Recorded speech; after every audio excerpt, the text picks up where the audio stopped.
is Joe D. Joe D from Jughead's Revenge. How you doing? Good. How's the tour going so far? Pretty good. We haven't been in the Bay Area for, I don't know, like a year or something, so it's good to be back here. We don't get an opportunity to play here that often. Oh, and how long are you guys on tour for? Well, we're finishing up the last 2 weeks just in the Southwest area now, and then we go home for a week, and then we go to Europe for 2 months. And then we come back here and have a week off, and then we do a 6-week thing in the U.S. and Canada with a band called Heckle from New Jersey. Yeah, Heckle, they're really big here. Oh, really? Yeah, they played 3 or 4 times here, and the first time they came here, they played with AFI, who's Right. also on Nitro with you guys. Right. They're a really good band. They're excellent. Yeah, I heard their new record. I think it's coming out in March, the end of March. But it's really good. So I'm happy that we're touring with them. And you're on tour for your latest album, Images Everything. Yes. And how did you hook up with Nitro? We knew the Offspring guys from a long time ago. We used to play with them in the LA area about 100 years ago, and the whole thing happened, and I kept in touch with them, and the thing that was going on with our old label we weren't really happy with, so he just said, yeah, I'll take you guys on and treat you right, which he did. So we're really happy with it. That's great. So what do you think of the other artists that are on the label? Guttermouth, Vandals.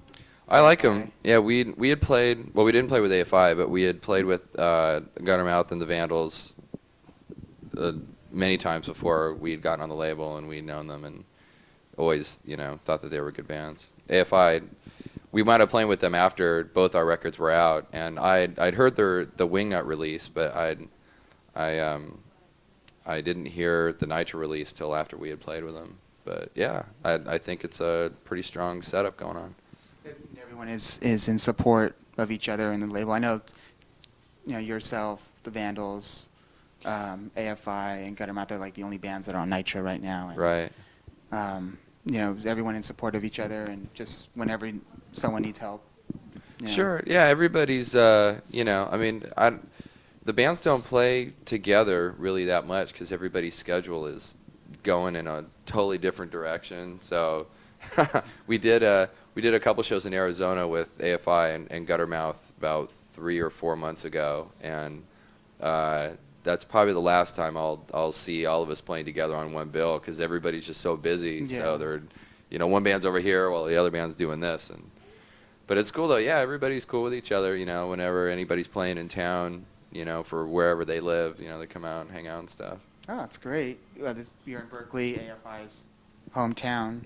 Yeah, I don't know if they're in town or not. I haven't talked to them in a while. Yeah, last time I think I spoke with them, they're just like, oh, we're always on the road, and Yeah. we don't know. Yeah, my point exactly. Yeah.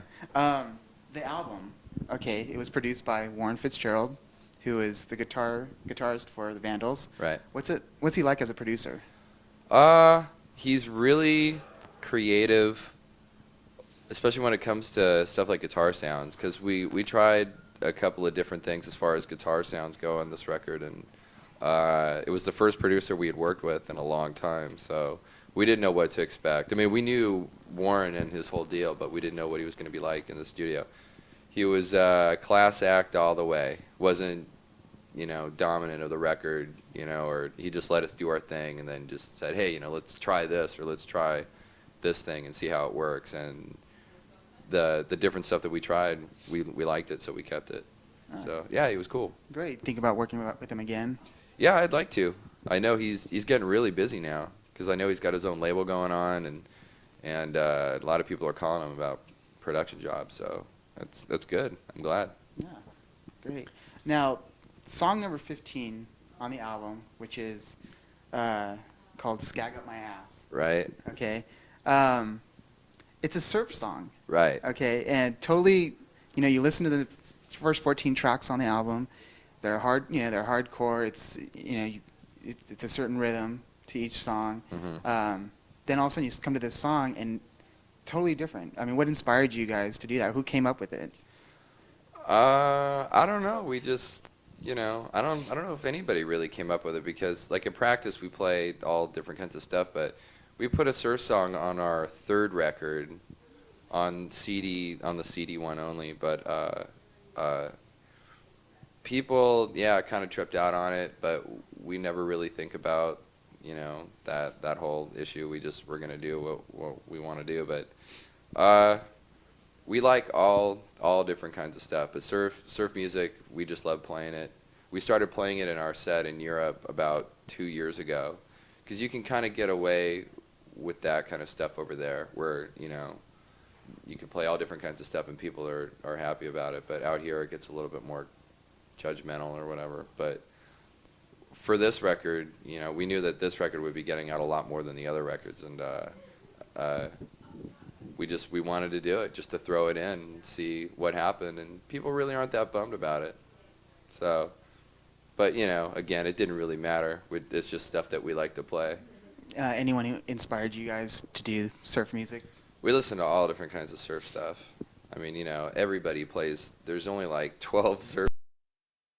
There's an extra surf song by a band called John and the Night Riders that were an LA surf band around late 70s or so. And they were probably the biggest influence as far as the surf stuff that we're toying with now. They have a record called Live at the Whiskey, and it's great. It's a great record. We all listen to it a lot. Cool. Now, the fourth song on there, Pain. Now, I was reading in your liner notes, or not, well, in the back of the cover there, Right. 3/4 of the song is by Pain. Now, is Pain a band or is Pain somebody? I mean, because we've just recently did a promotion with a band called Pain. Oh, really? Yeah, and we were wondering if it's the same people. Here comes the litigation. Well, No comment? No, actually, Pain came from, and like the artwork on the record comes from an episode of Chips. That there was an episode that there was this punk band, Pain, that were going around town, causing trouble all over the place, and Ponch and John were, of course they get their guy in the end. But they had a song called Pain, and that's the song, basically. We thought that nobody would get the joke at all, but a lot more people than we thought actually got it. But it's just, it's ridiculous, but yeah. You just there's a new compilation that just came out on Vagrant Records. I Yeah. think that's what it was.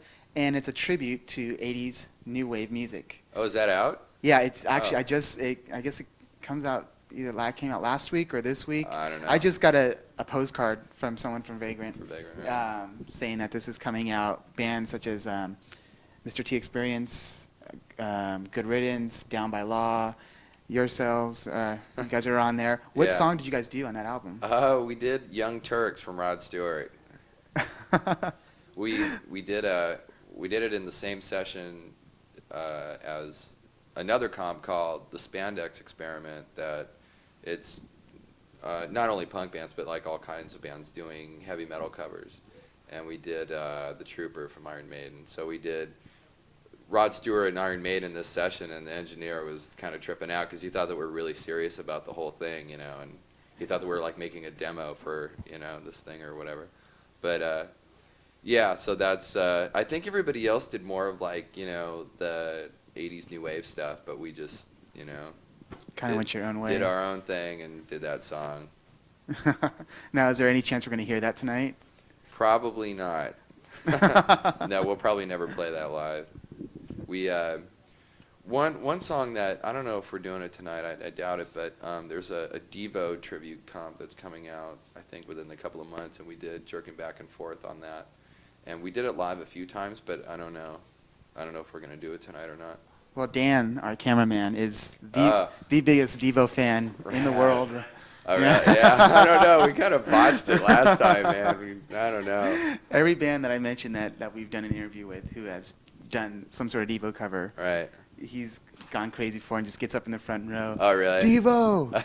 Devo! Yeah, this guy we know, the producer guy, he recorded all the bands for the comp, and yeah, I mean, we did that a long time ago, and the Rod Stewart thing, man, we did that a long time ago. So I'm glad that's seeing the light of day, because it is kind of a silly recording. So Well, I'd like to thank Joe D from Jughead's Revenge for taking time out and doing an interview with us. thanks.